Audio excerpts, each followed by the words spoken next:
Our next speaker is Brian Kirschling. Brian Kirschling is a clinical assistant professor at the University of Iowa's Department of Ophthalmology and an optometrist at the Iowa City VA Healthcare System. He and his wife Jen have 2 children at Shimmick Elementary School. Kirschling was president of the City High Alumni Association from 2007 through 2011.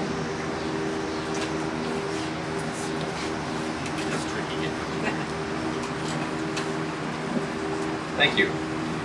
I don't know if I should sit or stand. Should sit? Okay. Decision made. I would always trust advice. So, in the introduction that you just gave, you mentioned that I was part of the City High Alumni Association and president for 4 years. During that time, we worked hard to try and establish a sense of community in the east side of Iowa City and have our various elementary schools feel as if they were a part of something bigger. And one of the things that we worked to start was the homecoming parade that is part of every fall's annual festivities around City High's homecoming. And it's attended very well. Every elementary school has a float in it. It has become a source of pride and a source of enthusiasm in the east side of Iowa City.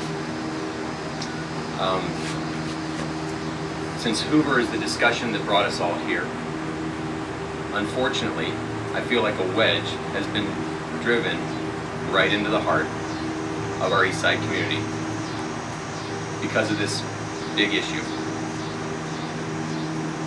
3 most basic answers that I believe people want to hear is: where will my child go? What will the space be used for? And when is it going to happen?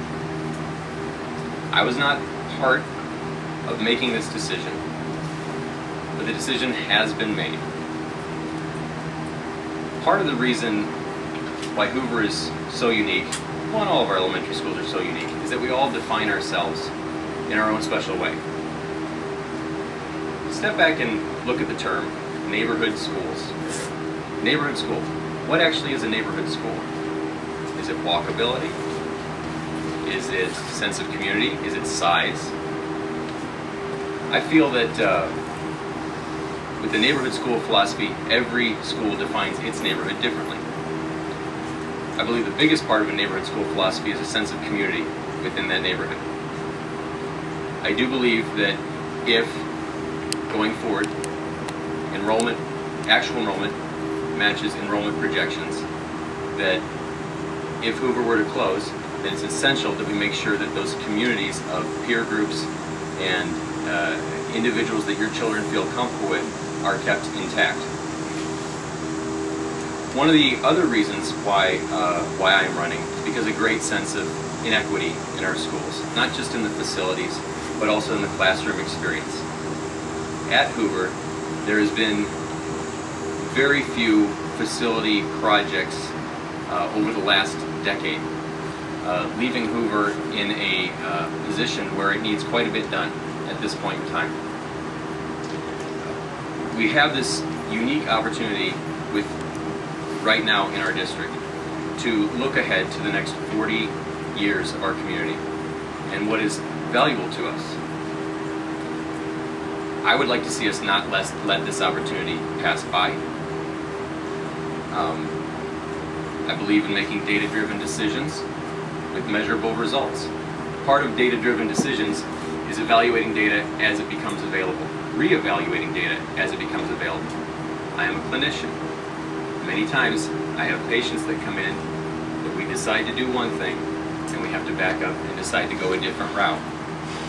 So as we look at the projections, as we look at the actual enrollment going forward, I think it's worth evaluating what's actually going on with Hoover and with the demographics of East Iowa City.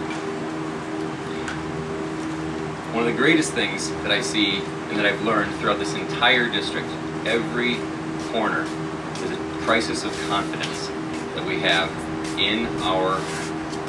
A crisis of confidence. Sorry, my kids are walking around back there. A crisis of confidence that we have in our district to follow through and to do what's right for all of us, for an entire community, for our entire school district. I think that one of the ways that we can restore trust, because it's sorely lacking, is to actually work to follow through on a plan that has been passed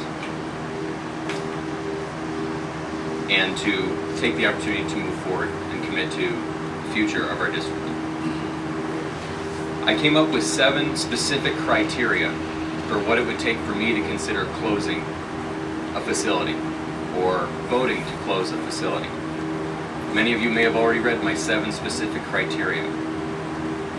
Those criteria were laid out from the perspective as a potential board member and as a parent of 2 children in this district.